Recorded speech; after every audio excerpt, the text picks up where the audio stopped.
Cancer healer centre a new beginning. First exclusive వార్త. ఎన్నికల సమయంలో రాజకీయ పార్టీలు ప్రకటించే ఉచిత పథకాలపై సుప్రీంకోర్టు కీలక వ్యాఖ్యలు చేసింది.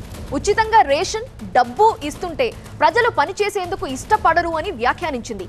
పట్టణ ప్రాంతాల్లో నిరాశ్రయులకు ఆశ్రయం కల్పించాలని కోరుతూ దాఖలైన పిటిషన్పై విచారణ సందర్భంగా బిఆర్ గవాయ్, అగస్టిన్ జార్జ్ మాసిహ్తో కూడిన ధర్మాసనం ఈ వ్యాఖ్యలు చేసింది.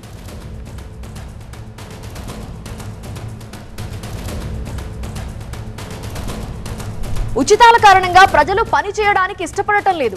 వాళ్లకు ఫ్రీగా రేషన్ అందుతోంది, ఏ పని చేయకుండా డబ్బు వస్తోంది అని ధర్మాసనం అభిప్రాయపడింది. నిరాశ్రయులకు ఆశ్రయం కల్పించాలనే ఉద్దేశం మంచిదే అయినా వారిని సమాజ అభివృద్ధిలో భాగస్వాములను చేయాలని పేర్కొంది. అటార్నీ జనరల్ సమాధానం ఇస్తూ పట్టణ పేదరిక నిర్మూలన మిషన్ ను పూర్తి చేసే దశలో కేంద్ర ప్రభుత్వం ఉందన్నారు. నిరాశ్రయులకు ఆశ్రయం కల్పించడంతో పాటు పలు సమస్యలు పరిష్కరించే దిశగా ముందుకెళ్తుంది అన్నారు. ఈ క్రమంలో పట్టణ పేదరిక నిర్మూలన మిషన్ ఎంతకాలం పనిచేస్తుందో తెలియజేయాలని కేంద్రాన్ని ఆదేశించింది సుప్రీంకోర్టు. సుప్రీంకోర్టు వ్యాఖ్యలతో ఈ పోటాపోటీ ఉచితాలు ఆగిపోతాయి అనుకోవచ్చా? వివరాలు అందించడానికి మా అసోసియేట్ ఎడిటర్ మహాత్మా లైవ్ లో సిద్ధంగా ఉన్నారు. మహాత్మా, పార్టీల నుండి ఎలాంటి అభిప్రాయాలు వినిపిస్తున్నాయి? సుప్రీంకోర్టు వ్యాఖ్యలపై, అంటే ఇలాంటి వ్యాఖ్యలు చేసింది కాబట్టి ఇంపాక్ట్ ఏమైనా ఉంటుంది అనుకోవచ్చా?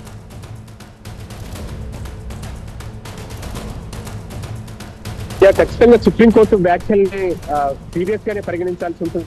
ఎందుకంటే సుప్రీంకోర్టు ఈ వ్యాఖ్యలు చేయడం వెనుక చాలా రీజన్ కూడా ఉంది. నిజానికి పిటిషన్ దాఖలు చేసిన సందర్భాన్ని చూస్తే పట్టణ ప్రాంతాల్లో నిరాశ్రయులైన వారికి ఆశ్రయం కల్పించాలి, ఆశ్రయం పొందే హక్కు ఉంది అంటూ కొంతమంది సుప్రీంకోర్టును ఆశ్రయించి పిటిషన్ దాఖలు చేశారు. దాని మీద విచారణ జరుపుతున్న సందర్భంగా justice BR Gavai, justice Augustine George తో కూడిన ధర్మాసనం ఈ కేసు విచారణ చేపట్టినప్పుడు దానికి సంబంధించిన అనేక అంశాలను వాదోపవాదాల సందర్భంగా పరిగణలోకి తీసుకుంది.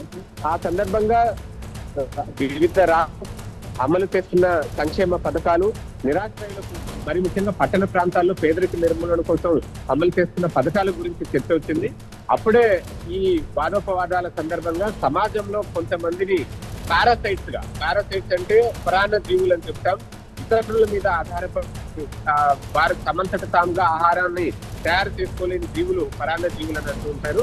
పరాన్న జీవుల మాదిరిగా కొంతమందిని సమాజంలో తయారు చేస్తున్నామా అన్న ప్రశ్నను జస్టిస్ బిఆర్ గవాయ్ లేవనెత్తారు. ఎందుకంటే ఎన్నికల సమయంలో అనేక పార్టీలు ఉచిత పథకాలను హామీలుగా ఇస్తున్నాయి. ఆ ఉచితాలను తీసుకుంటూ చాలా మంది ఉచితంగా రేషన్ పొందుతున్నారు. అదే సమయంలో ఏ పని చేయకుండానే కొంత సంక్షేమ పథకాల రూపంలో నగదును కూడా పొందుతున్నారు. దాంతో వారికి ఏ పని చేయాల్సిన అవసరం ఉండట్లేదు, పని చేయడానికి ఆసక్తి కూడా చూపడం లేదు. దీని ద్వారా దేశ ప్రగతిలో వారిని భాగస్వాములను చేయలేకపోతున్నాము అంటూ సుప్రీంకోర్టు ధర్మాసనం తీవ్ర స్థాయిలో ఆక్షేపణ వ్యక్తం చేసింది. ఈ వ్యాఖ్యలు ఖచ్చితంగా ప్రభావితం చూస్తాయని చెప్పవచ్చు.